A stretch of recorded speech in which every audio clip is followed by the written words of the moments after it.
É umas...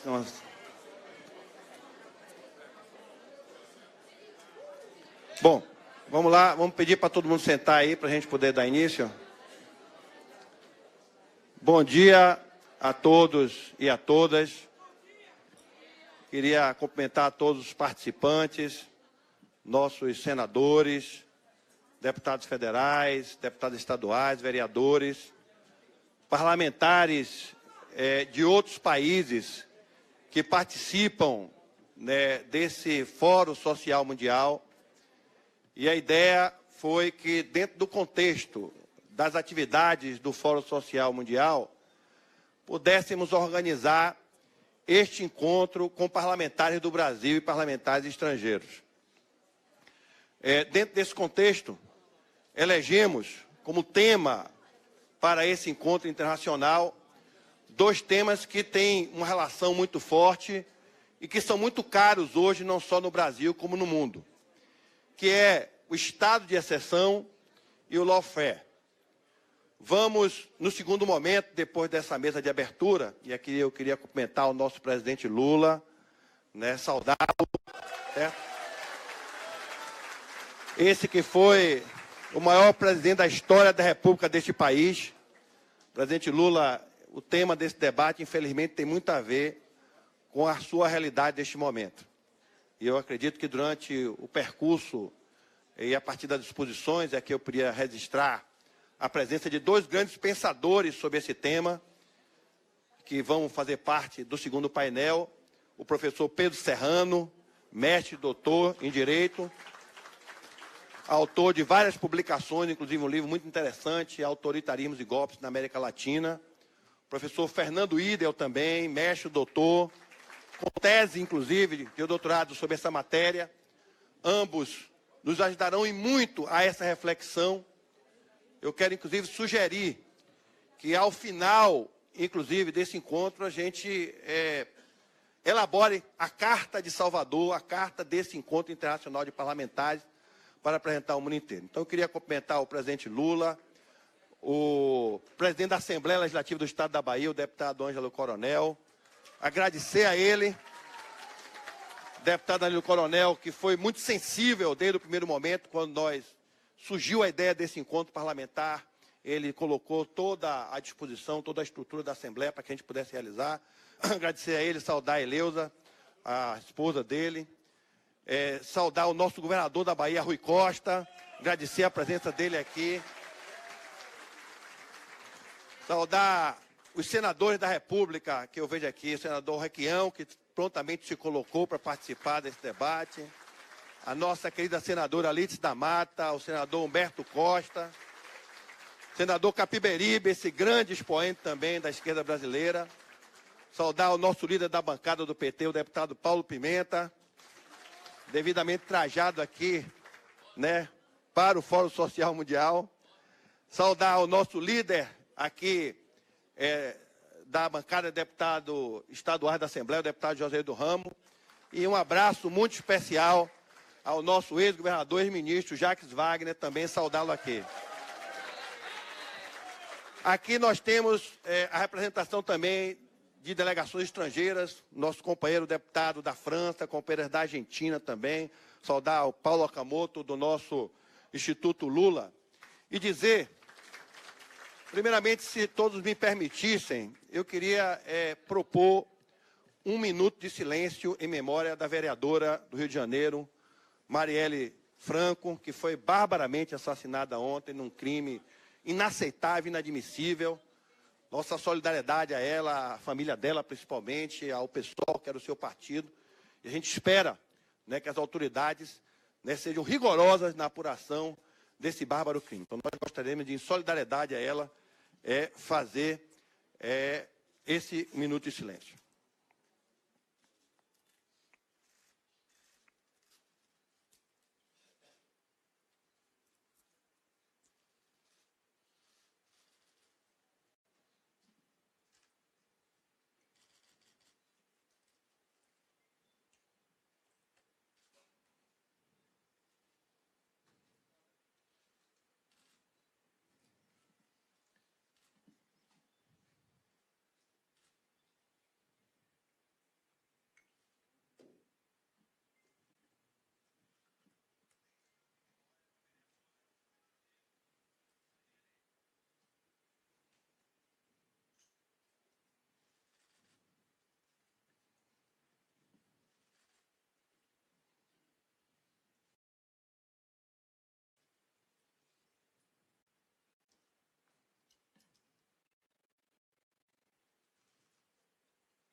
Marielle Franco, presente.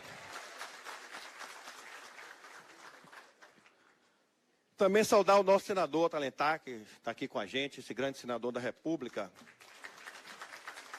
Eu vou encerrando e dizendo o seguinte, nós vamos ter aqui alguns pronunciamentos nessa mesa de abertura, como já foi dito. Logo em seguida vamos ter o painel com os dois debatedores, o Pedro Serrano e o Fernando Idel. É um momento muito difícil na história, não só do Brasil, como da América Latina, como do mundo. O próprio Fernando e o Pedro poderão falar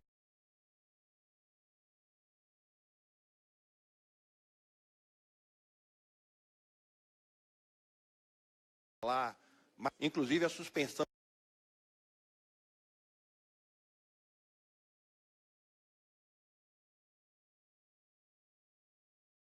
de direitos constitucionais, direitos fundamentais.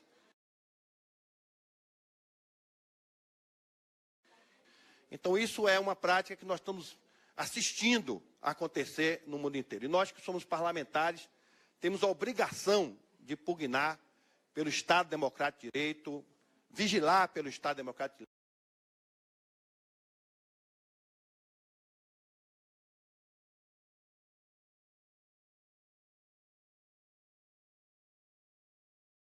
lutar pelo Estado Democrático de Direito é uma questão fundamental. E também o lawfare, que é outro tema do nosso seminário, que é a utilização de setores do judiciário como instrumento de disputa política, como instrumento, inclusive, de perseguição e de interferência, inclusive, no resultado do jogo democrático. Nessa perversa associação entre mercado, setores da mídia e setores do judiciário, isso distorce a nossa democracia, distorce o cenário onde a disputa democrática é, inclusive, realizada e acaba prejudicando a própria democracia. O maior exemplo é o nosso presidente Lula, um homem que tem uma vida limpa, um homem que foi o maior presidente da história da República deste país, condenado em primeira e segunda instância. Não só sem prova, o que é pior, sem crime. E quem diz isso não é o deputado Nelson Pellegrino, são juristas do Brasil.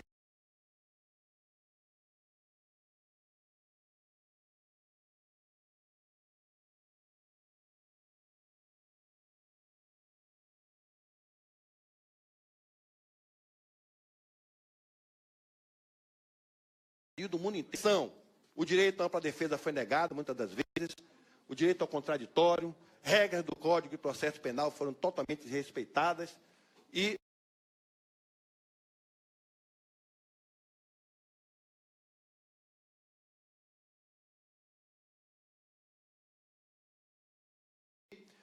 ao final, é uma tentativa de impedi-lo de registro da sua candidatura. Então, é esse o debate que nós vamos fazer hoje aqui, sobre como o estado de exceção e como o lawfare, ele interfere nas nossas vidas, interfere na vida da democracia, não só do Brasil, como da América Latina e do mundo. E eu tenho certeza que nós vamos fazer um grande encontro.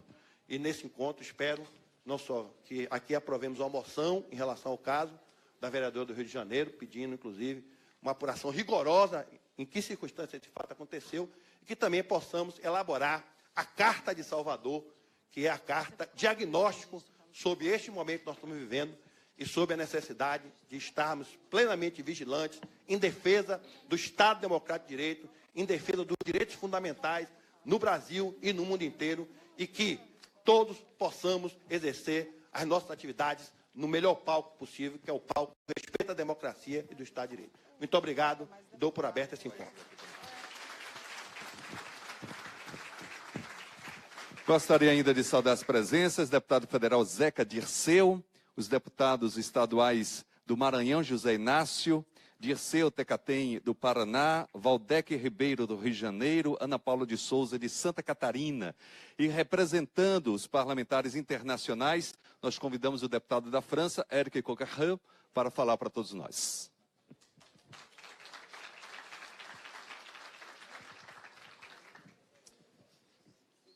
Bonjour à toutes et à tous. Je suis particulièrement heureux d'être ici parmi vous et de pouvoir m'exprimer à cette tribune.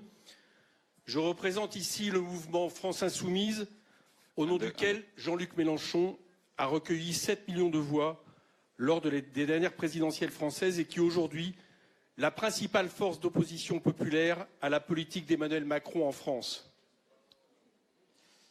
Eu sou particularmente feliz de estar aqui juntos com vocês e para poder me expressar nessa tribuna. Eu represento aqui o movimento La France Insoumise, pelo qual Jean-Luc Mélenchon levantou 7 milhões de votos nas últimas presidenciais francesas e que é hoje a principal força de oposição popular à política do Emmanuel Macron na França. Membre du groupe de 17 députés de France Insoumise à l'Assemblée nationale française, j'ai tenu à venir au Forum social mondial, notamment pour dire toute notre solidarité à Lula, sans oublier Dilma Rousseff. Membro do grupo de 17 deputados no parlamento francês, desse movimento, eu fiz questão de estar aqui presente no Fórum Social Mundial, particularmente para afirmar nossa solidariedade para Lula, sem esquecer, claro, a Dilma Rousseff. Ce qui se passe ici est en effet extrêmement important à la fois pour le Brésil, le continent sud-américain, mais aussi l'ensemble des forces progressistes internationales. C'est la continuité de l'offensive néolibérale contre les gouvernements et les forces progressistes en Amérique latine. C'est une volonté de l'oligarchie financière et de l'impérialisme états-unien de revenir sur tous les acquis des révolutions citoyennes.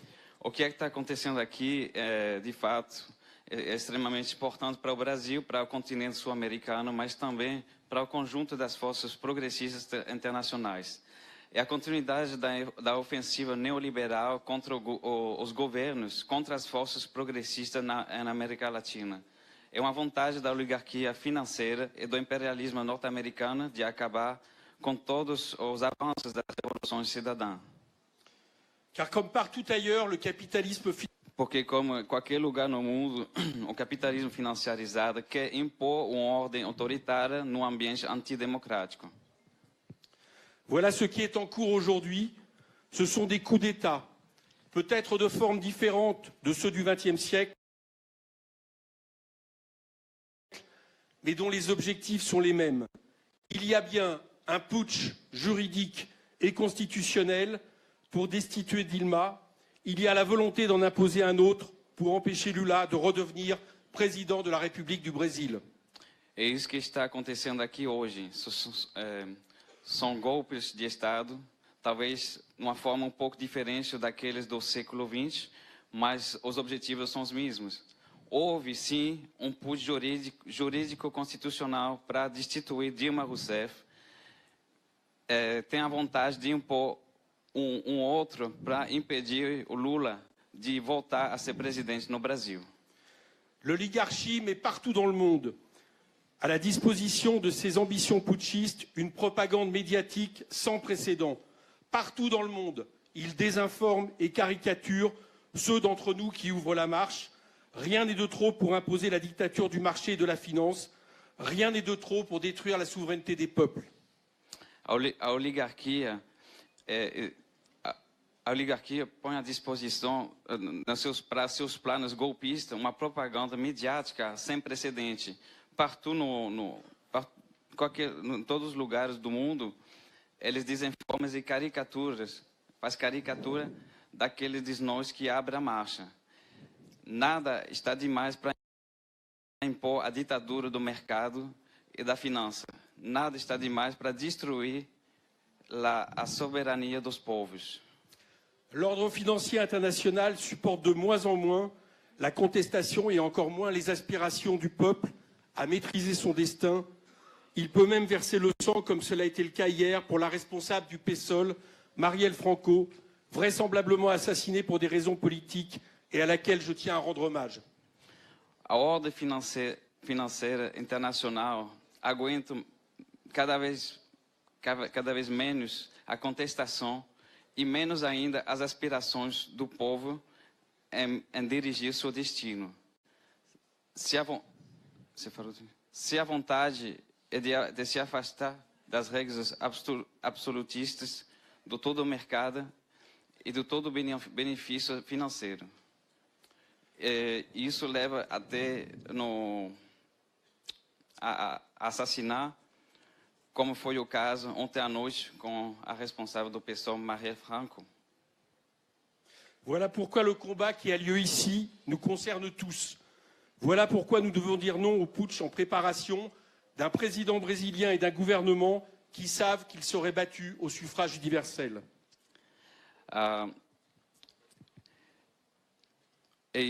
Porque a luta que está em jogo aqui nos concerne todos. É por isso que nós temos que dizer não ao golpe em preparação do futuro presidente de um governo que, obviamente, sabe que ele estará ia perder as eleições ao sufragio à élection universelle. C'est un combat universel, celui de la démocratie et de la souveraineté du peuple. É uma luta universal, aquela da democracia e da soberania dos povos. Pour cette raison, aujourd'hui, il convient de nous unir, pour dire somos todos Lula, comme nous dirons, nous sommes tous la démocratie. Por essa razão, hoje, é necessário todos nos unir para dizer que somos Lula. Como o nome não falaria, nós somos a democracia. Somos todos Lula!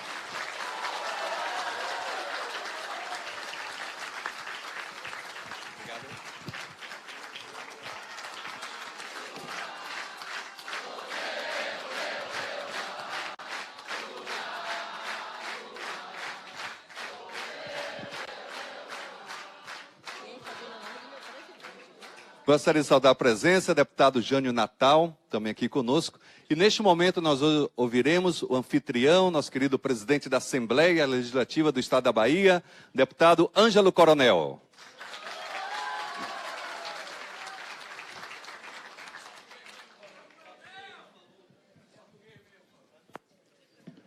Podem ficar tranquilos que eu falarei o português claríssimo. Bom dia a todos, eu queria saudar o nosso governador Rui Costa, que nos prestigia neste evento. Primeiro encontro parlamentar internacional do Estado da Bahia, sediado aqui na Assembleia. Gostaria aqui de agradecer o apoio de todos os 62 deputados e deputadas que em nenhum momento foram contrários à realização deste evento. Essa casa vive esse momento de uma administração compartilhada, fazendo com que, se é sucesso, não é de coronel, é de todo o exército que faz parte aqui do nosso parlamento estadual. Queria dizer, governador, que a gente muito se honra de tê-lo governando o nosso estado, pela sua maneira desbravadora, pela sua maneira de atender às suas bases, e a Bahia já responde com toda a convicção que ele quer mais 4 anos governando o nosso estado da Bahia.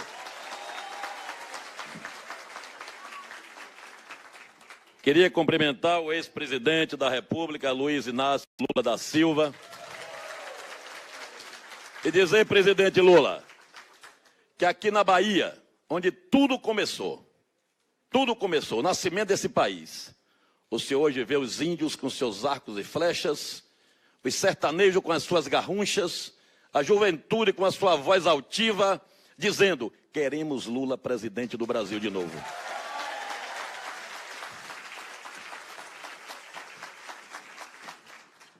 Queria cumprimentar o meu líder político, que me guia, que me orienta, bravo senador Otto Alencar, que nos prestigia também nessa casa. Cumprimentar a baixinha senadora Alice da Mata, que muito honra a Bahia no Senado da República. Cumprimentar esse bravo, gigante, guerreiro paranaense, senador Roberto Requião. Atuante senador pelo estado do Amapá, João Capeberibe. Senador guerreiro do estado de Pernambuco, Humberto Costa. E um cumprimento especial a este homem que tento a todo custo enlameá-lo para tirar da vida pública, mas também, como Lula, nós haveremos de ficar na trincheira para protegê-lo, que é o nosso ministro Jacques Wagner. E que já comprou paletó novo para estrear no Senado da República dentro em breve. Cumprimentando assim a todos os deputados federais e deputadas, o nosso coordenador, deputado Nelson Pellegrino. Cumprimentar em português o francês Éric Coquerel. A deputada do Parla Sul, Júlia Perrier. A senhora deputada nacional da Argentina, Cristina Brits.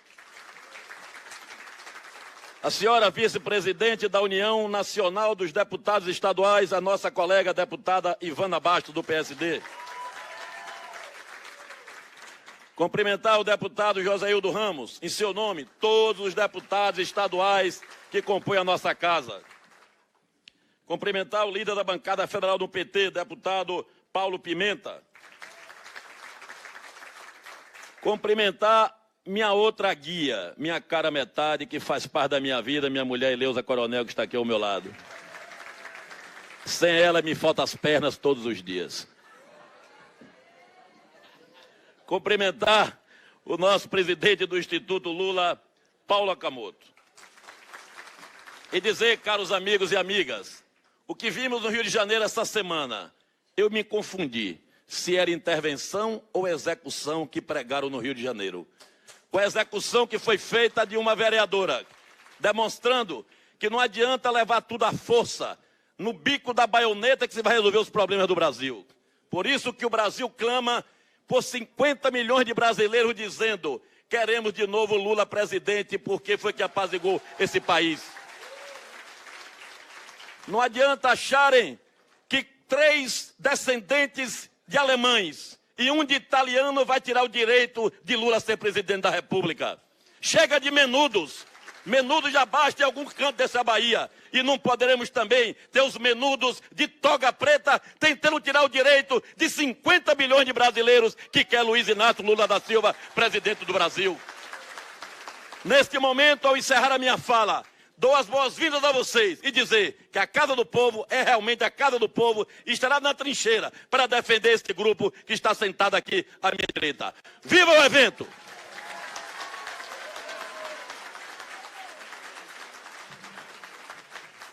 Senhoras e senhores, neste momento ouviremos o senhor governador do estado da Bahia, Rui Costa.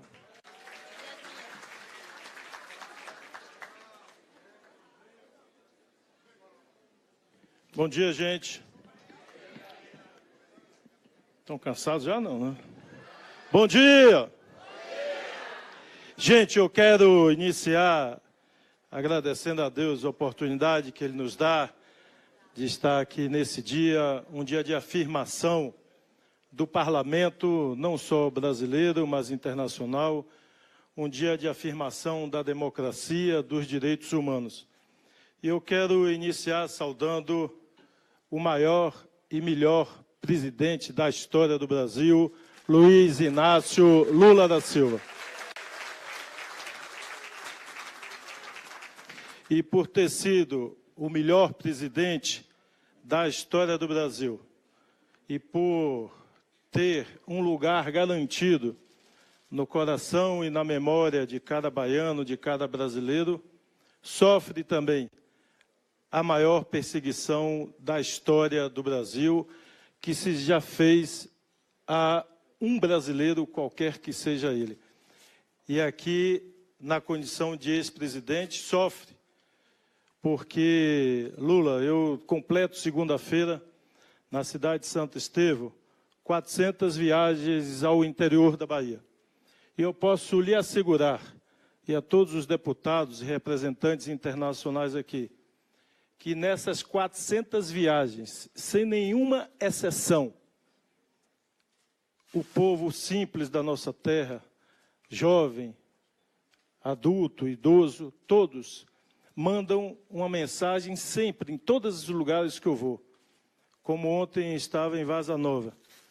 E dezenas de senhoras, de homens, mandando mensagem ao presidente da República, dizendo, manda uma força, diga que estamos com ele, torcendo por ele, e não tenha dúvida que, se não usarem a mão da injustiça, ele será, mais uma vez, presidente da República no dia 7 de outubro desse ano.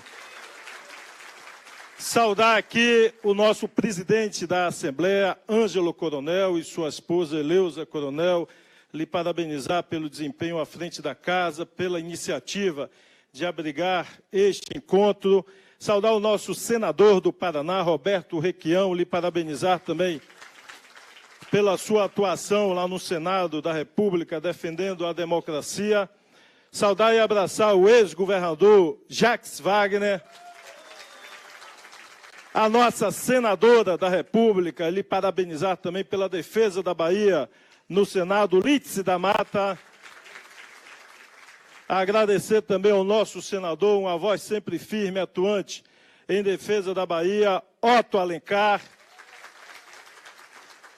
Saudar o senador pelo estado do Amapá, João Capiberibe, lhe agradecer e parabenizar também. Senador pelo estado de Pernambuco, Humberto Costa. E saudar aqui, em nome de todos os deputados federais presentes, o deputado federal Nelson Pellegrino e o líder do PT na Câmara, Paulo Pimenta. Em nome dele, quero cumprimentar todos aqui presentes. Saudar o Eric, representando o Parlamento Internacional, deputado da França. Saudar a Cristina, presidente nacional, deputada nacional da Argentina. A Júlia, deputado do Parla Sul. E saudar os dois deputados estaduais aqui, o deputado estadual Josildo Ramos e a nossa Ivana Basto, representando as deputadas. Mas eu queria falar da importância desse momento. Talvez um evento dos mais importantes do Fórum Social Mundial, de afirmação do parlamento, seja ele municipal, estadual ou federal, da afirmação da democracia.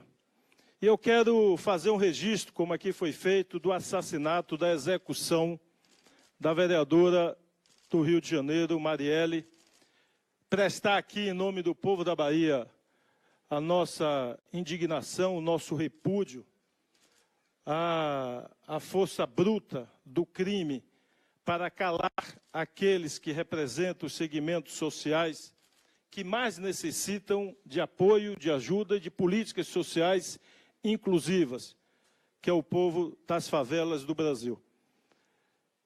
E esse episódio lamentável de execução, de crime brutal, bárbaro, não só contra uma parlamentar, mas também contra uma mulher negra, que lutava não só pela inclusão social, mas pela emancipação econômica, social dos negros no Brasil.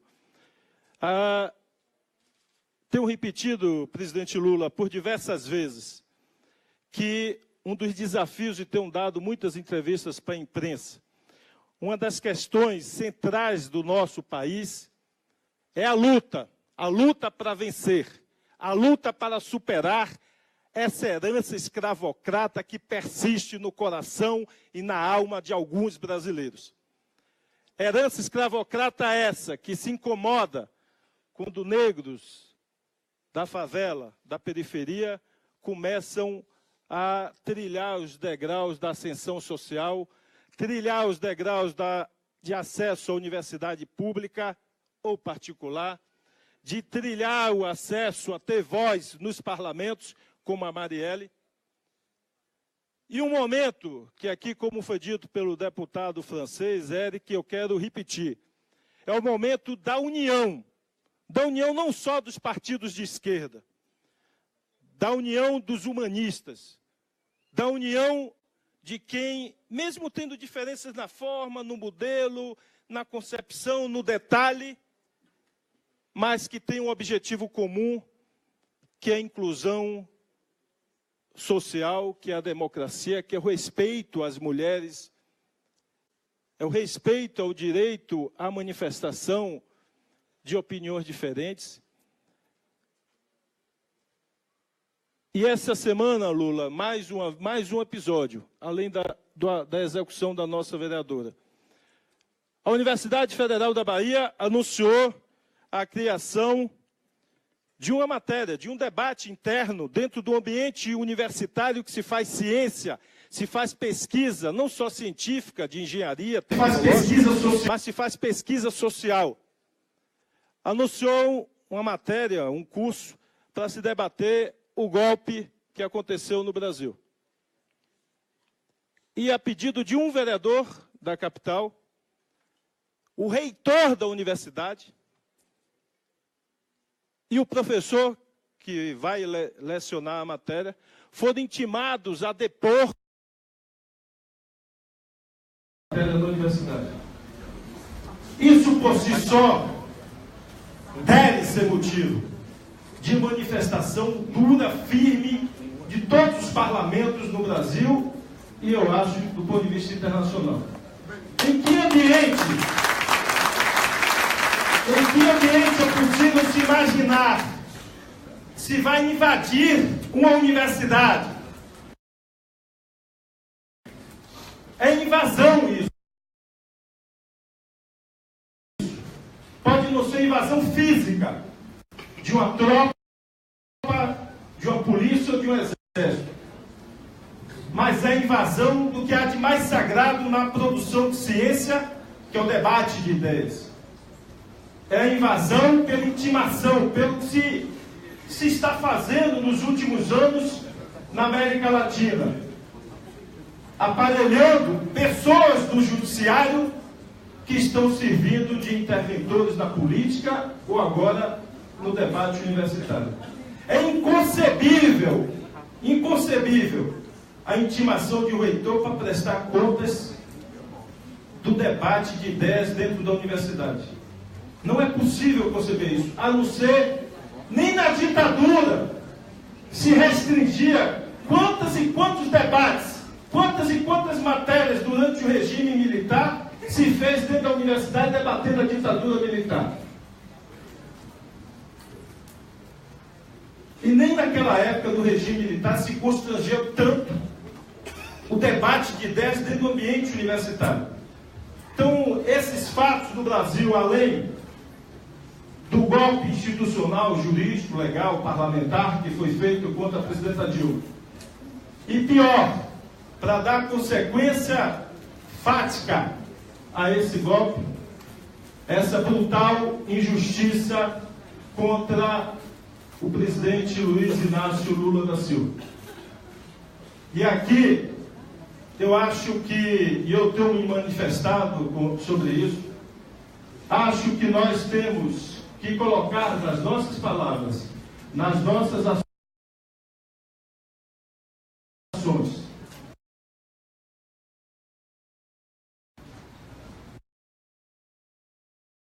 na nossa construção, independente das diferenças partidárias que possamos ter do PCdoB, do PSOL, do PDT, do PSB, de vários partidos progressistas.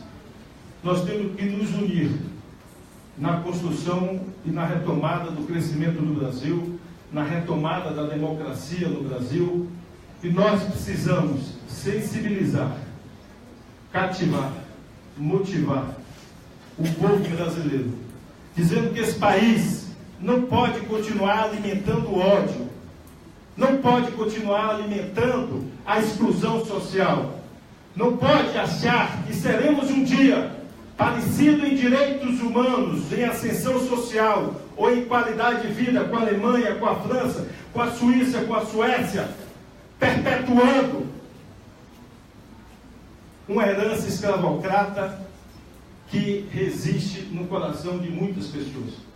Então, isso nós faremos, e para mim isso é muito claro, não é reproduzindo ou repetindo o ódio que eles tentam regar e alimentar. É regando outra coisa, regando esperança, regando alegria, regando a expectativa de unir esse país a favor de um projeto. Eu tenho dito, e vou repetir, dezenas de vezes quanto seja necessário. Os repórteres, quando insistem em perguntas, às vezes perguntam 10 vezes. Você acha que o Lula é capaz de unificar esse país com tudo o que aconteceu? E eu digo em alto e bom som, como disse hoje de novo pela manhã. O Lula provou durante 8 anos que presidiu esse país. E quem diz isso é o penúltimo relatório do Banco Mundial.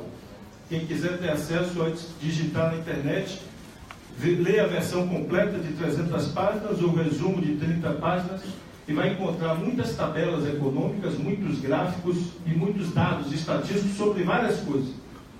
O período 2003 a 2013 foi classificado pelo grande diagnóstico de 300 páginas do Banco Mundial como a década de ouro do Brasil, na construção de habitação, na inclusão social, na distribuição de renda, no abastecimento de água, no saneamento, na criação de vagas de cursos e escolas técnicas, na ampliação de oferta de nível superior, nas taxas de crescimento e desenvolvimento, na geração de emprego, em qualquer indicador. Vocês vão encontrar gráficos e tabelas. O Banco Mundial classificou esses 10 anos como a década de ouro da história brasileira. E quem construiu isso está sentado do nosso lado, Luiz Inácio Lula da Silva.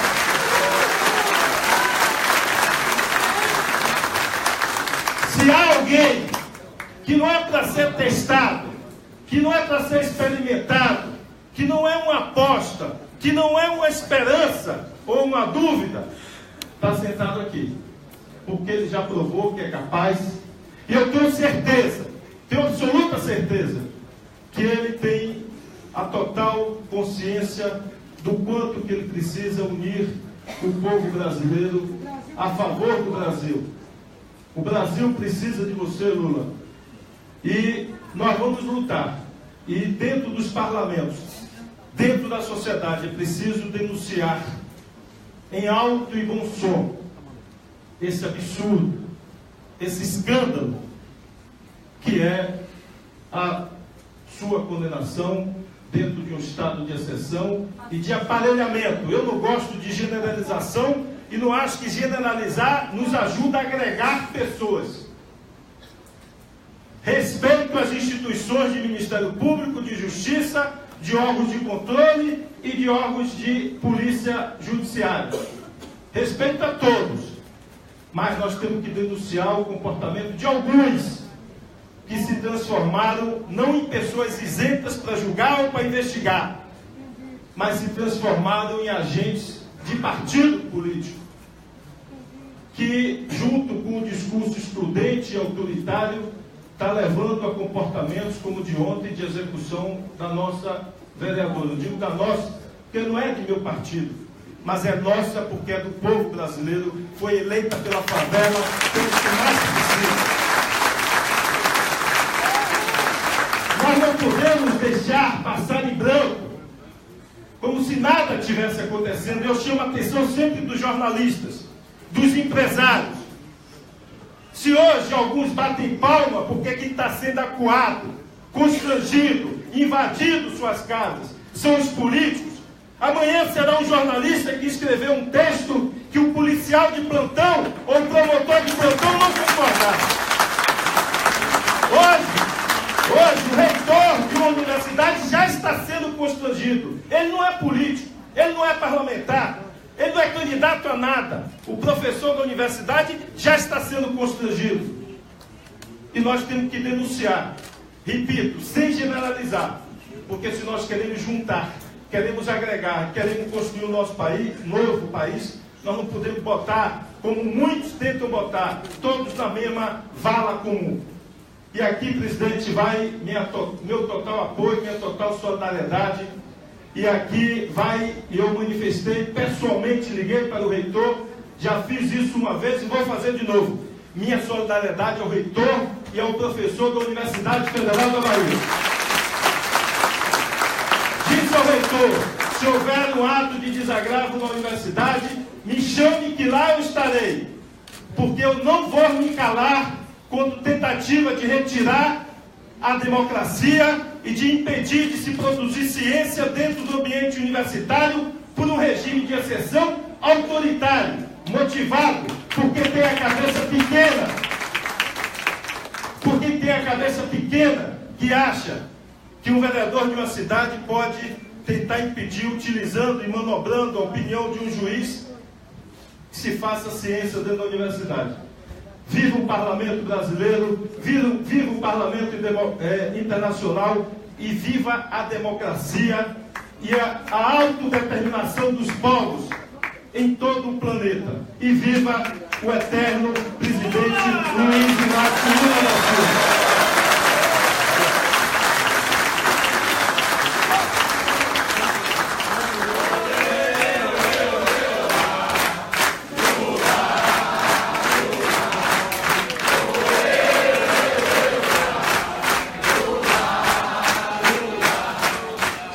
Saudar ainda as presenças, deputados estaduais Euclides Fernandes e Aderval Caldas aqui conosco. E neste momento ouviremos o ex-presidente da República, Luiz Inácio Lula da Silva.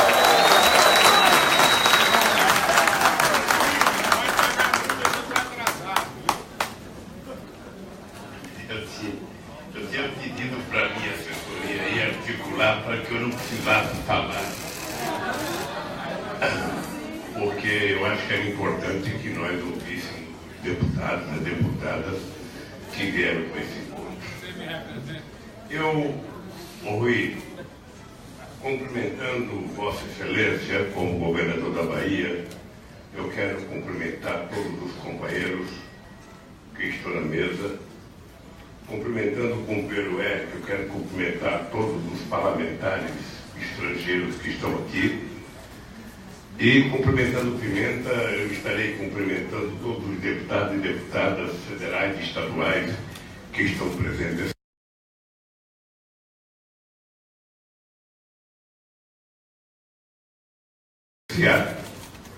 E cumprimentar o povo que não é deputado, mas que são democratas, que amam a liberdade, que estão aqui nesse momento. Eu penso que vocês vão ouvir advogados, vai ter discurso de parlamentares e certamente vocês irão ouvir muito sobre o que está acontecendo na democracia no Brasil, na América Latina e no mundo. Nós temos que compreender que nós conseguimos viver nesses últimos 12 anos um período de muita democracia e de muito avanço social em quase todos os países da América do Sul.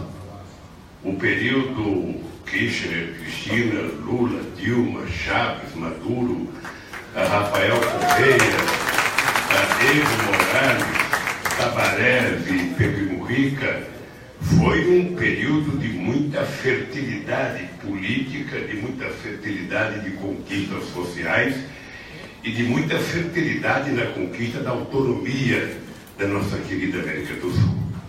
Nós chegamos a sonhar muito grande, e sonhar coletivamente não era o sonho de Simão Bolívar, da grande Colômbia, da grande América, ou seja, era um sonho que nós conseguimos colocar em prática a partir de 2000, quando Chaves foi eleito na Venezuela, e depois a enxurrada de presidentes progressistas de esquerda que ganharam as eleições aqui.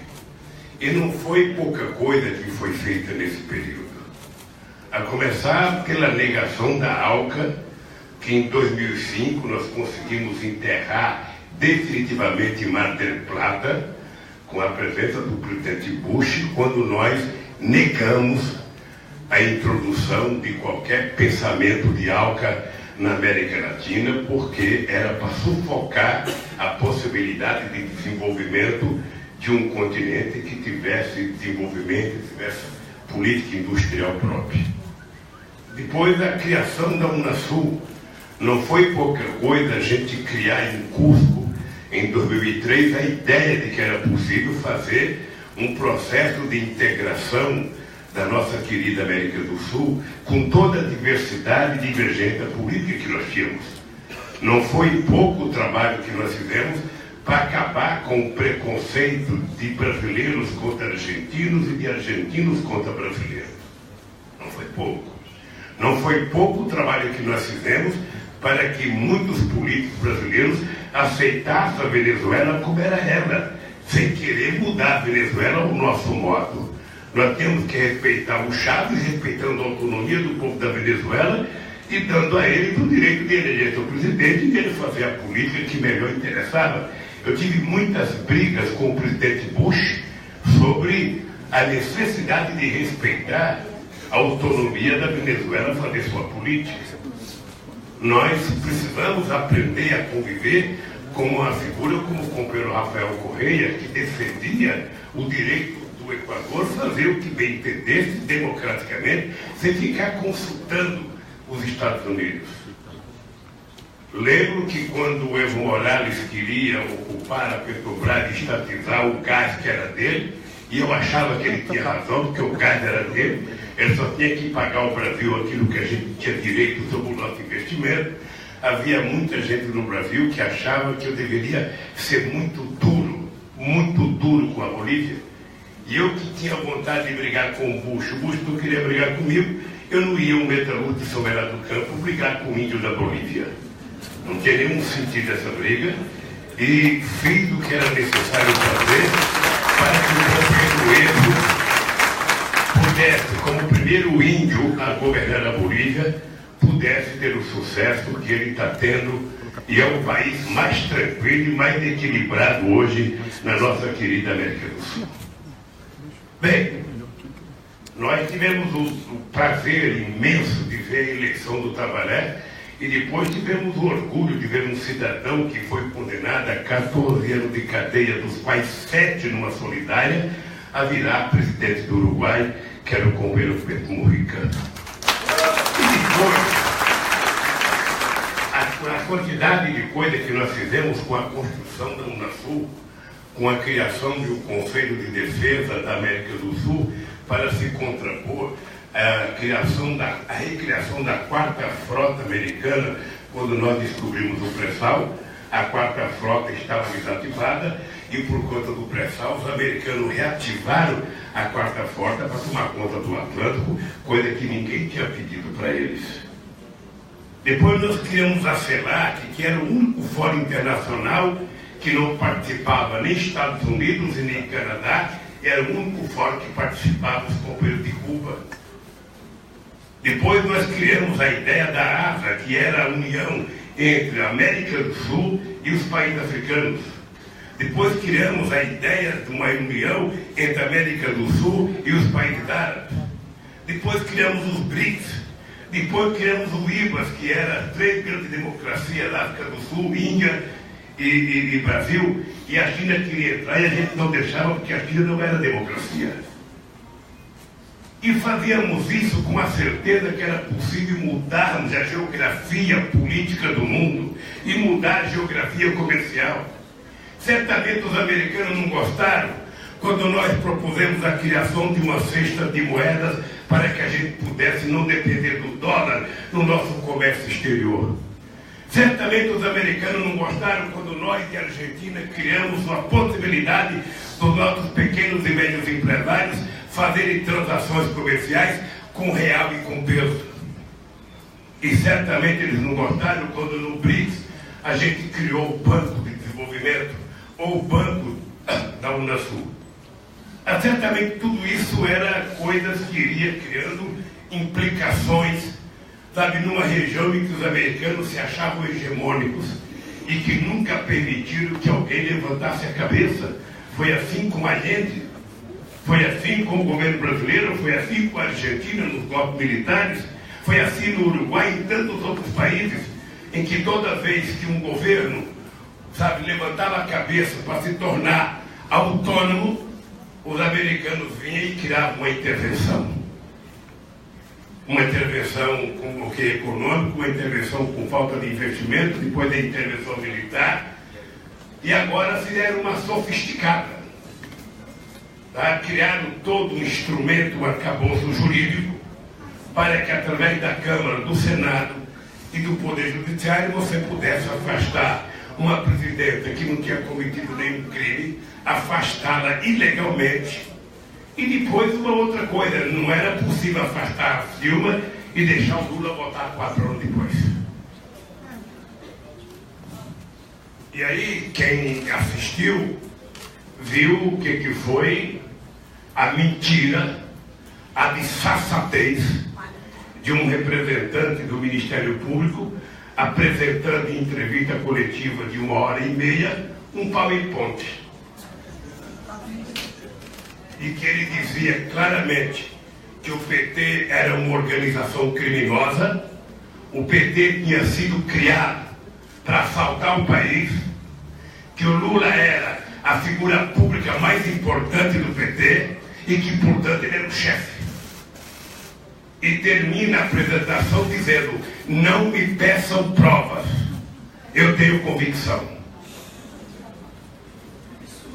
Eu confesso a vocês que fiquei profundamente irritado, porque o PT naquele instante deveria, os 2 milhões de filiados do PT, ter entrado com processo na justiça contra o procurador, sabe, exigindo provas de que vocês não eram bandidos. Mas não fizemos. Não fizemos, e eles então começaram um processo que eu acho que nós jamais esperávamos vivenciar no Brasil, um golpe, sabe, que eles tentam passar a ideia de que foi tudo dentro da conformidade legal, tudo dentro da democracia, e tudo que está acontecendo é democrático. Não é democrático. O que está acontecendo não prevê a presunção de inocência. Prevê a mentira e a predominância da mentira. É por isso que eu queria dizer para vocês que eu não estou acima da lei. Não quero estar acima da lei. E tenho orgulho, errado ou não, das coisas que nós fizemos nesse país para fazer a apuração de crime cometido por governo, por políticos no Congresso Nacional. Tenho orgulho. Não tenho arrependimento. Agora, tudo que nós fizemos foi com o pensamento de que a instituição, quanto mais forte ela é, mais responsáveis são os membros daquela instituição.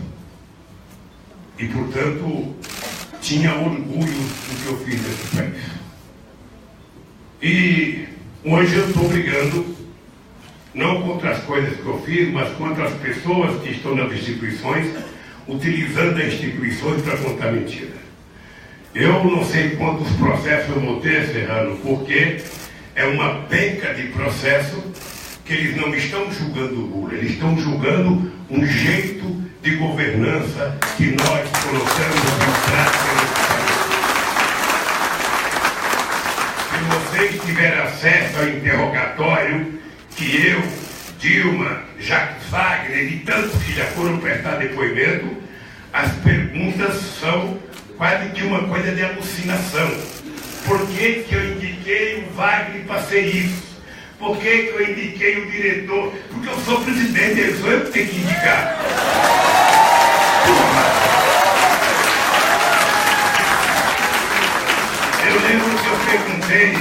Eu lembro que um delegado perguntou para mim: por que que você indicou não sei quem? Eu falei: por que que você não pergunta por que que eu indiquei o diretor da Polícia Federal?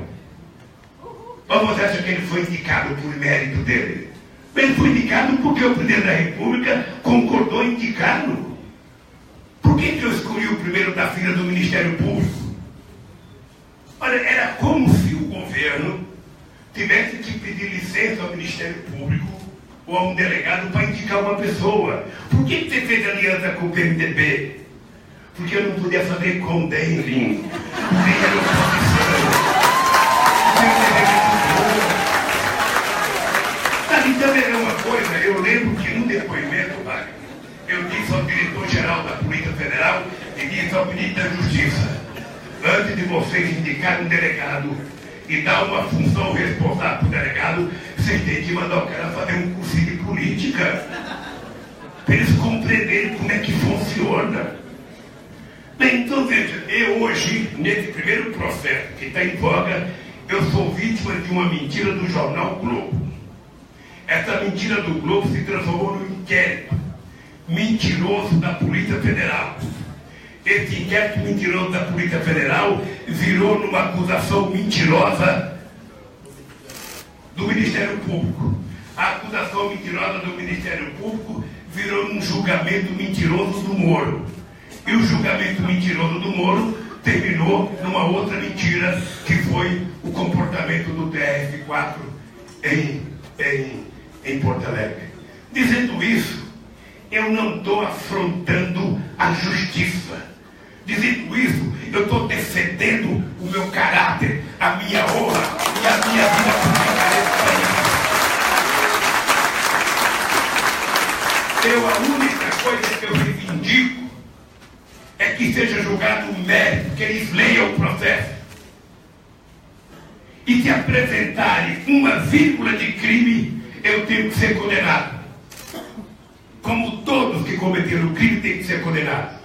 Agora, se eu não cometi crime, a bem desse país, esses meninos que pensam que são, sabe, os donos da verdade, deveriam ser exonerados do serviço público apenas do serviço público da cadeia.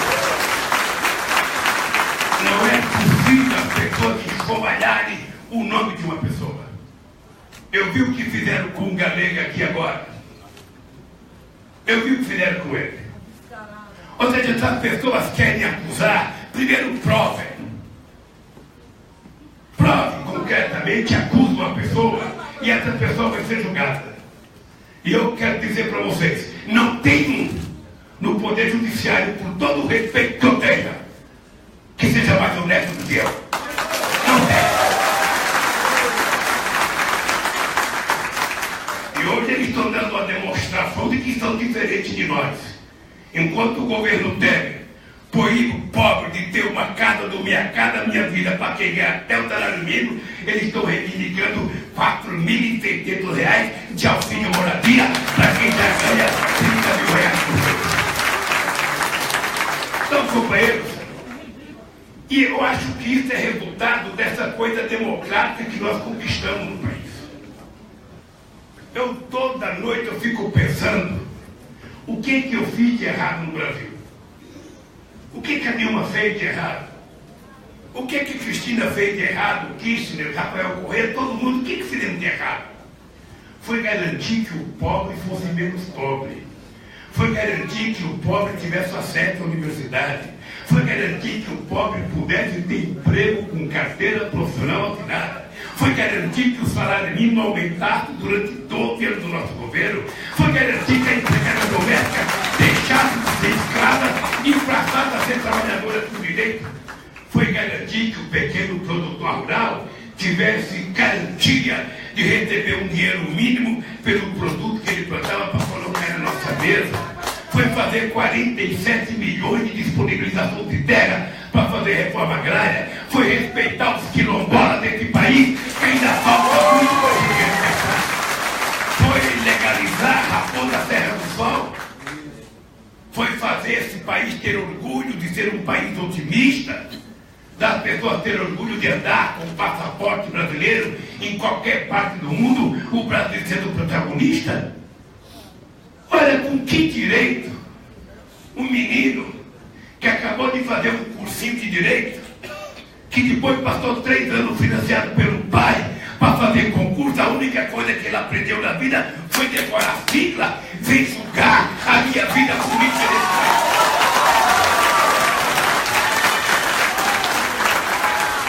Não dou a eles esse direito.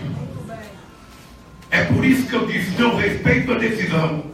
Porque se eu respeitar a decisão, a minha neta, a minha bisneta, que completou 1 ano dessa, não vai me respeitar quando ela tiver 16 anos. E eu estou me insurgindo. Porque muitas vezes a classe política tem medo. Muitas vezes a gente se acovarda e não exerce o poder que a gente tem.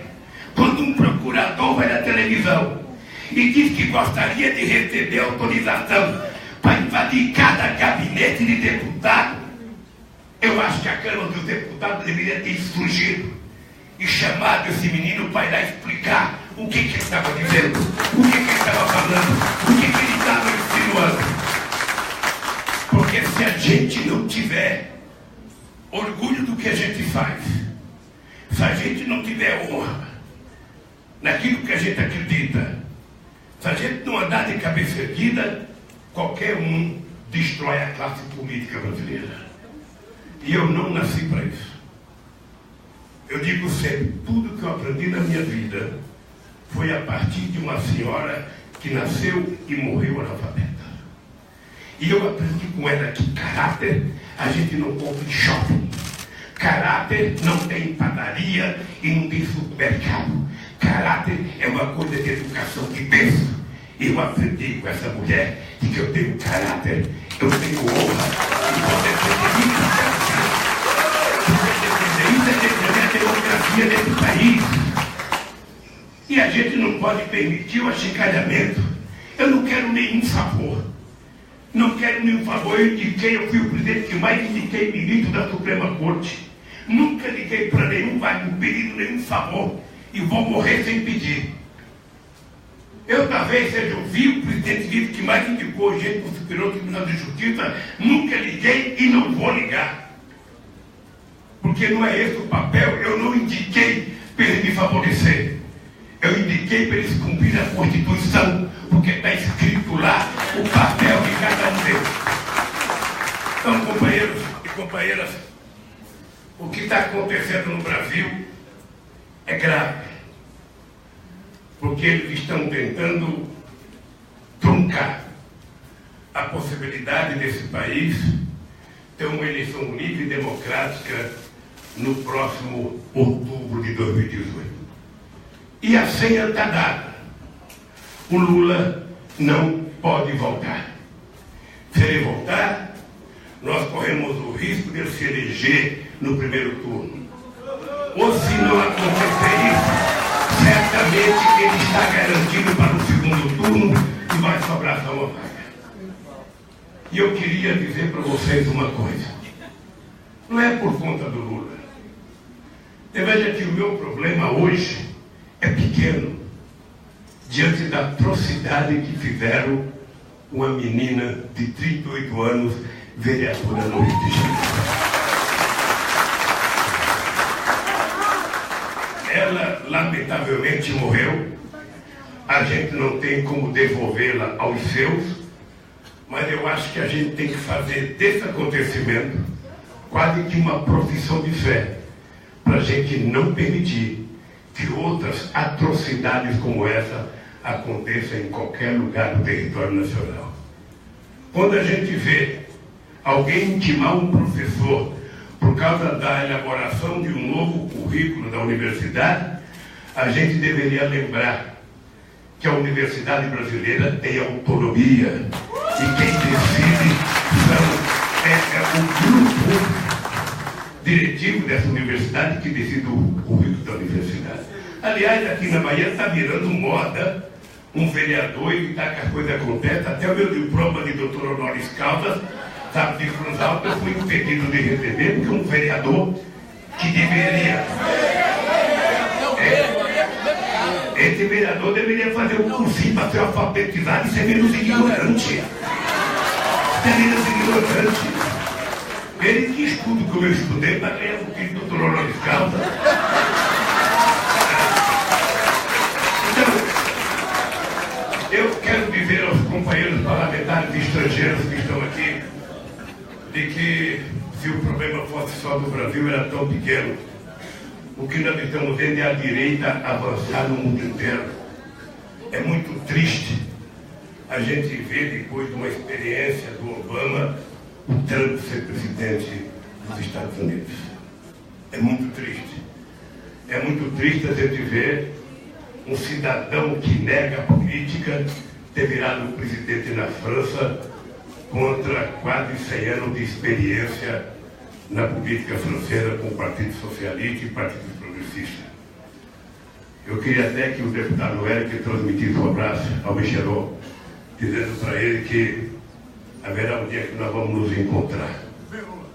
Que queria dizer para vocês, nós vimos o que aconteceu na Itália agora, outra vez a negação da política. Você viu que a esquerda italiana foi fragorosamente derrotada no processo eleitoral. Nós agora só temos na Europa que nos orgulhar dos portugueses que perderam as eleições para a direita não conseguiu fechar o governo e a esquerda assumiu porque conseguiu montar o governo. É verdade que nós perdemos. Temos expectativa como pudemos em Madrid e Barcelona, mas é uma experiência muito pequena. De forma, companheiros e companheiras, que as eleições do Brasil de 2018 não é uma disputa entre homens e mulheres, entre partidos e partidos. A disputa de 2018 está, na verdade, permitindo que a gente faça disputa de projetos, faça disputa de programa, faça disputa discutindo quem é que a gente quer eleger, porque a gente não vai governar esse país se a gente não fizer ou um referendo revogatório ou uma constituinte nova para refazer as coisas que foram mudadas nesse país. Ninguém conseguirá governar esse país, Wagner, com a PEC dos gastos. Ninguém. Porque a PEC dos gastos ela foi feita para tentar evitar investimento em educação e saúde, mas não diminuiu a cota de pagamento que o governo fez para deputado para manter ele no governo depois da acusação dele. Então, o que está em jogo, na verdade, gente, é que tipo de democracia a gente vai construir nesse país. Não adianta dizer que o Lula está mais radical, menos radical. Aos 72 anos eu não posso piorar do que fui. Só posso melhorar, mais no minha paz do amor, mas com muito mais consciência do que tem que fazer nesse país. O problema não é se Lula vai ser candidato ou não, isso vai acontecer daqui para frente. O problema é restabelecer a democracia nesse país. É permitir que o povo brasileiro não perca aquilo que conquistou. Que o povo volte a sonhar, volte a ter alegria. Volte a poder estudar. Que não se acabe com o Enem, que não se acabe com o ProUni, que não se acabe com o FIES, que não se acabe com os investimentos em laboratórios nas escolas técnicas e nas universidades. Você percebe que nós vamos ter uma tarefa muito grande, que é evitar que eles destruam definitivamente a Petrobras e vetam ela definitivamente. É fazer o BNDES voltar ao seu banco de desenvolvimento, é voltar o Banco do Brasil a fazer financiamento da pequena e média agricultura, do pequeno e médio empresário, é fazer a Caixa Econômica voltar a financiar a casa, sobretudo para os mais pobres. É isso que nós temos que assumir alto e bom som. É a gente dizer que nós vamos regular os meios de comunicação. E temos que ter coragem de dizer, para ter coragem de fazer. E vamos ter que fazer uma campanha, companheiros. Tem que ter um documento assinado para a gente fazer com que cada candidato a senador, a deputado que ele está com a gente, assine uma carta de compromisso para não trocar de partido na semana seguinte das eleições. Porque não adianta nada querer um governo progressista e votar num Congresso conservador. Não adianta nada. Depois a gente vai, em nome da democracia, ser derrotado em todas as coisas que a gente quer fazer nesse país. E eu sei que o mesmo acontece na Argentina, eu sei que o mesmo acontece no Uruguai, no Paraguai. Nós vimos como é que o Lugo caiu. Então, companheiros e companheiras, tem um diferencial. Eles mexeram com quem gosta de brigar. Mexeram com quem gosta de brigar. E eu acho que é uma oportunidade que nós temos de colocar as coisas no seu devido lugar. O país não pode continuar assim. A classe política tem que se fazer respeitar. O poder executivo tem que se fazer respeitar. E o poder judiciário tem um papel a cumprir. Sobretudo a Suprema Corte, que é cumprir ipsis a Constituição. É por isso que a gente diz que a Suprema Corte é o garante da Constituição. Porque, se não for, todos nós estaremos perdidos nesse país, sem democracia, sem instituições e sem perspectiva de vida. Portanto, só tem um caminho: a luta. Só tem um caminho: a perseverança. Só tem um caminho: a teimosia. E só tem um caminho: é defender a democracia. Um abraço, gente, e boa sorte.